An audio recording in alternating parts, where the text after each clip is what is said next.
Comment notre espèce a-t-elle réussi à dominer toute la planète?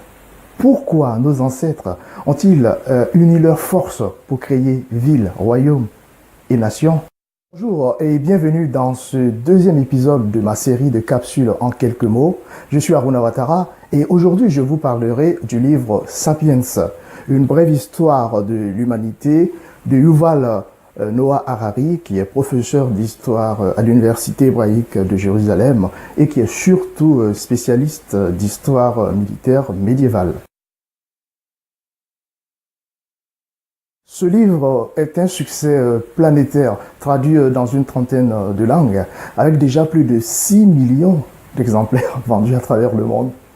Historien de formation, donc, Yuval Noah Harari, avec un regard neutre, fait un résumé de nos origines et de notre devenir sans faire la leçon. Il mêle l'histoire à la science pour remettre en cause tout ce que nous pensions savoir de l'humanité, nos pensées, nos actes, notre héritage et notre futur. Il aborde des questions philosophiques, religieuses, sociologiques, économiques et éthiques liées à cette évolution de l'humanité.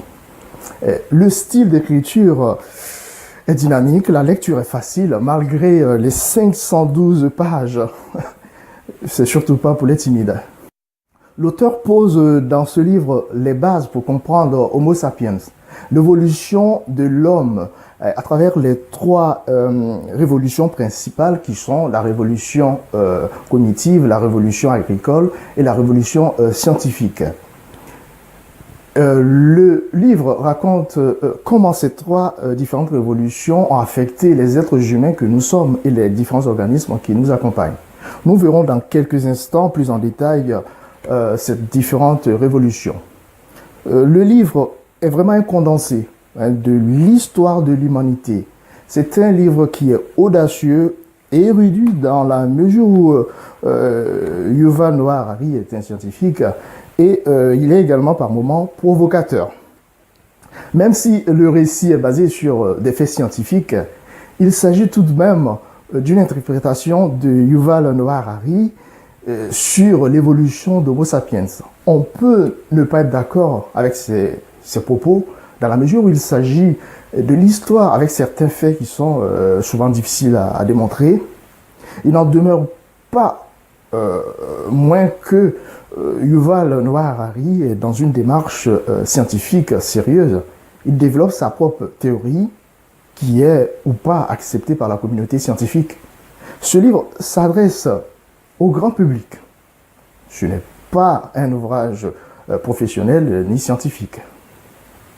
La question centrale qu'il développe est comment nous sommes passés d'un simple singe à une espèce qui contrôle aujourd'hui le monde entier.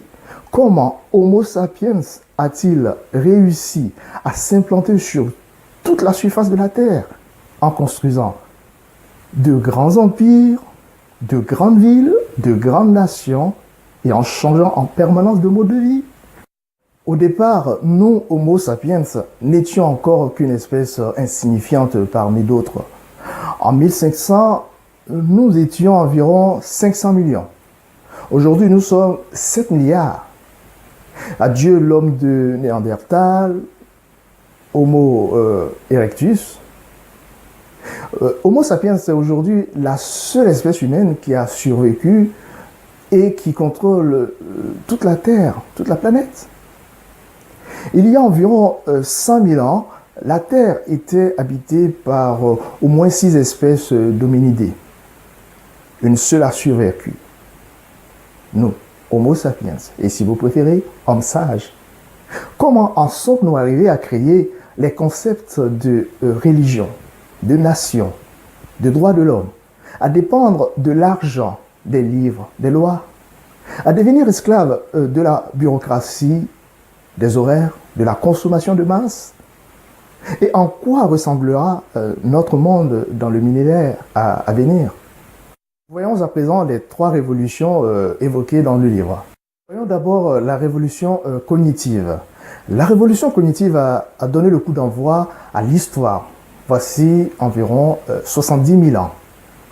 Plusieurs espèces humaines ont existé simultanément par le passé.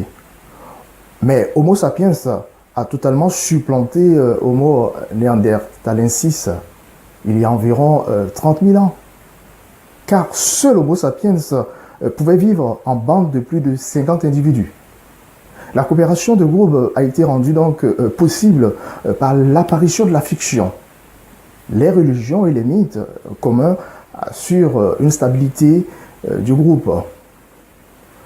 Et Homo neanderthalensis, qui ne vivait qu'en petits groupes familiaux, n'a pas pu donc survivre à la pression de Homo sapiens et a totalement disparu. On ne sait pas pour quelle raison. Bon, les mythes se sont développés sous forme de réalités imaginaires, supplantant les réalités objectives.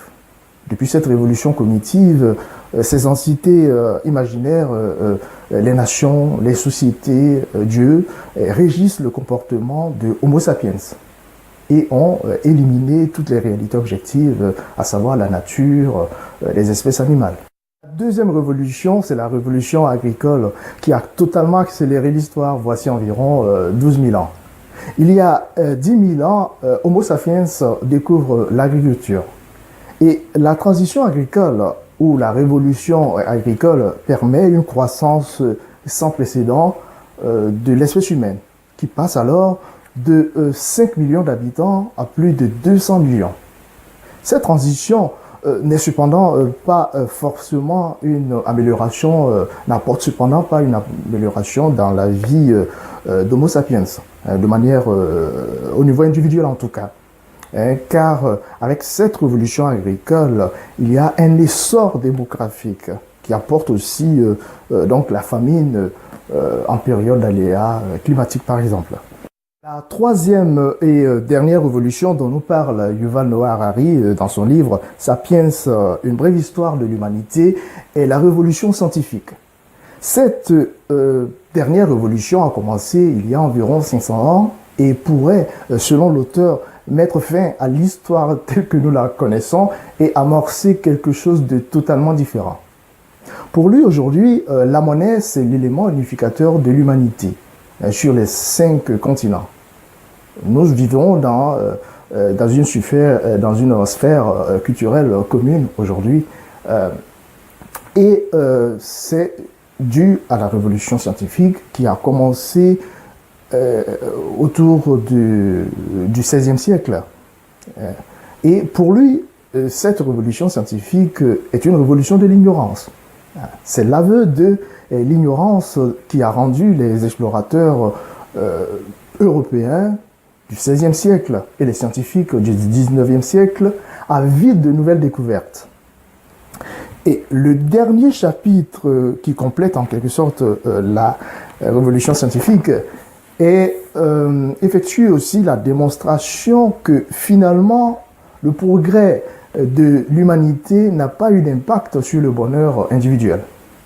Rien ne permet aujourd'hui de penser que les êtres humains de l'époque moderne, donc de l'époque actuelle, sont plus heureux que les chasseurs-cueilleurs de l'époque précognitive.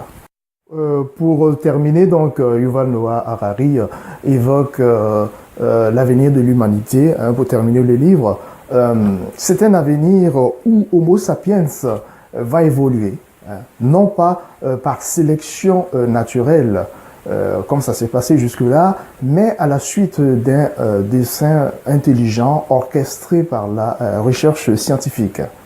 Il y a 3 pistes d'évolution de Homo sapiens qui sont présentées par le génie biologique qui peut créer par la génétique de nouveaux individus pour les adapter à de nouvelles conditions sociales. Ces nouveaux hommes ne seront plus forcément des Homo sapiens, ce sera carrément une autre espèce. Il y a ensuite le génie cyborg, où les êtres humains sont complétés par des appareils bioniques. Enfin, il y a la vie inorganique, où des programmes informatiques, par exemple, pourront devenir des formes d'intelligence. avec conscience et mémoire, ayant le potentiel pour supplanter Homo sapiens. En quelques mots, retenez tout simplement que Sapiens de Yuval Noah Harari est une brève histoire de l'humanité, comme le nom l'indique, plus exactement de notre espèce, à savoir Homo sapiens. Il part des premiers hommes de l'âge de la pierre jusqu'au XXIe siècle et raconte notre passé et fait une projection vers notre futur, ce qui est d'ailleurs l'objet de son deuxième livre, Homo Deus, qui fera l'objet de mon d'un prochain épisode. Je vous invite en tout cas à vous procurer ce livre en librairie ou en cliquant tout simplement sur le lien dans la description de cette vidéo. Merci de m'avoir suivi et à très vite pour un prochain épisode.